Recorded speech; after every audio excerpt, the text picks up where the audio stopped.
नमस्कार दोस्तों, जय श्री कृष्णा, हरे कृष्णा। आइए भगवद गीता के अध्याय 2 के 48वें श्लोक में बढ़ते हैं। भगवान श्री कृष्ण यहाँ पे कुछ योग के बारे में बता रहे हैं। आजकल योग की अलग ही अंडरस्टैंडिंग है हम लोगों के बीच में। हम लोग सोचते हैं कि बॉडी को टेढ़ा मेढ़ा कर लेंगे, एक आसन से दूसरे आसन में चले जाएंगे तो वो योग हो जाएगा। लेकिन भगवान श्री कृष्ण भगवद गीता में बहुत सारे श्लोक्स में योग की डेफिनेशन बताई है। योग है क्या? वास्तव में जो योग होता है, योग का आशय होता है जुड़ना, और योग का रिजल्ट होता है आपको मुक्ति देना। आपको भूख लगी है, आपने खाने को अपने से जोड़ लिया, आपको भूख से मुक्ति मिल गई, वो योग हो गया। लेकिन वही खाना आपको इतना टेस्टी लगा और इसलिए आपने सेंस ग्रेटिफिकेशन के लिए, टंग के ग्रेटिफिकेशन के लिए, जीवा की संतुष्टि के लिए आपने ज्यादा खा लिया अपनी भूख से, तो वो क्या हो गया? भोग हो गया। तो योग जो है आपको मुक्ति देता है, किसी चीज से आनंद देता है योग, और जो भोग होता है वो क्षणिक सुख देता है, लेकिन बाद में उससे परेशानी होती है। तो आप लगातार ओवर ईटिंग करेंगे तो आपका पेट खराब हो जाएगा। टंग को ग्रेटिफाई करने के लिए आप पेट को डिस्टर्ब नहीं कर सकते। तो अगर आप योग करेंगे तो आपको हमेशा आनंद मिलेगा, आपकी बॉडी में तकलीफ नहीं होगी। लेकिन आप भोग करेंगे तो क्षणिक सुख बहुत सारा मिलेगा, लेकिन बाद में तकलीफ होगी, और वो तकलीफ बहुत भारी होगी। तो आइए देखते हैं भगवान श्री कृष्ण क्या बोलते हैं अर्जुन को। योगस्त कुरु कर्माणि संग त्यक्त्वा धनंजया सिद्ध सिद्धयो समो भूत्वा समत्वम योग उच्यते।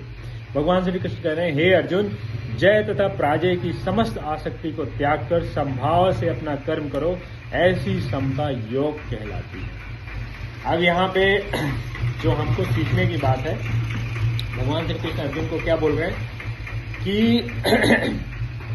जय और पराजय, अर्जुन क्या है? युद्ध के मैदान में है।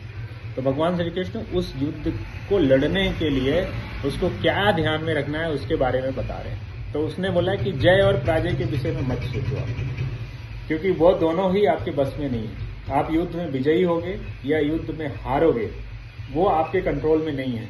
आपके कंट्रोल में सिर्फ इतना है कि आप युद्ध करोगे या नहीं करोगे।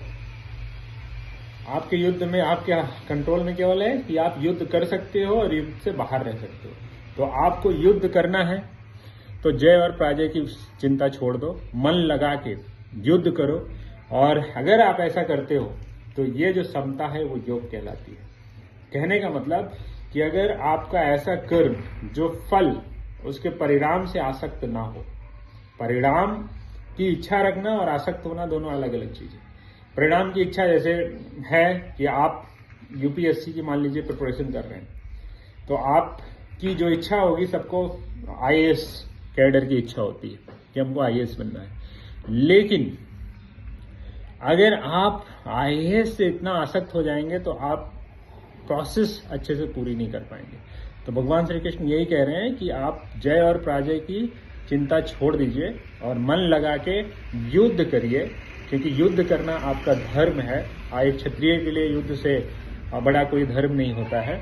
तो युद्ध करना, समाज की रक्षा के लिए युद्ध करना उसका धर्म है।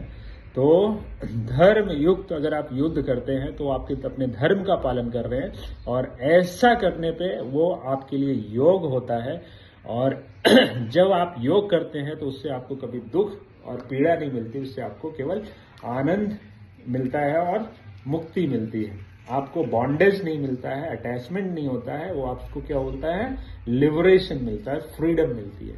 तो योग जो है, भगवान श्री कृष्ण ने बोला है कि जय पराजय को अगर अपने दिमाग से निकाल के मन लगा के युद्ध करोगे, ऐसी समता योग कहलाती है। और जब आप योग करोगे तो उसका परिणाम हमेशा ही सुखद होता है।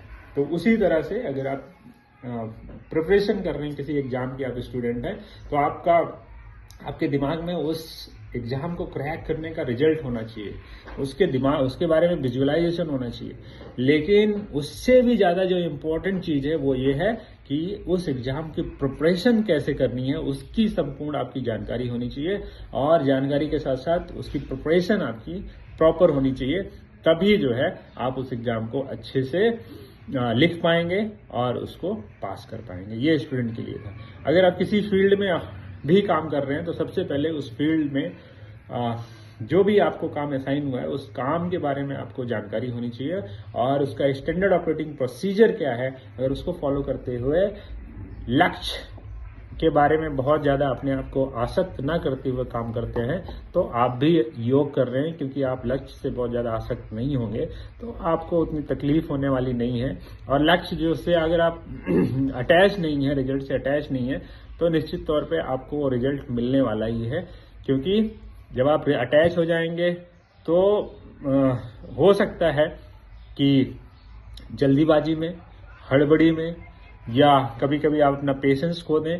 ऐसी स्थिति में आप गलत डिसीजन भी ले सकते हैं। लेकिन आप अगर रिजल्ट से अटैच नहीं है, प्रोसेस ओरिएंटेड हैं और प्रोसेस पे आपका विशेष ध्यान है, तो निश्चित रूप से आप अपने लक्ष्य को प्राप्त करेंगे। भगवान श्री कृष्ण भगवद गीता के जरिए अर्जुन को यही समझा रहे हैं कि जय पराजय की चिंता छोड़ के आप युद्ध करिए, और युद्ध करोगे अगर ऐसी क्षमता योग कहलाती है। और जो योग करता है वो कभी हारता नहीं है, जीवन में निश्चित ही जीतता है। तो हम सबको अपने फील्ड में योग करने की जरूरत है, पेशेंस रखने की जरूरत है और प्रोसेस ओरिएंटेड होने की जरूरत है। जो भी हमारा काम का स्टैंडर्ड ऑपरेटिंग प्रोसीजर है उसको फॉलो करते हुए काम करने की जरूरत है। अगर हम ऐसा करेंगे तो सेफली अपने काम को एग्जीक्यूट करेंगे और टाइमली अपना डिजायर्ड रिजल्ट ऑब्टेन करेंगे। Thank you very much.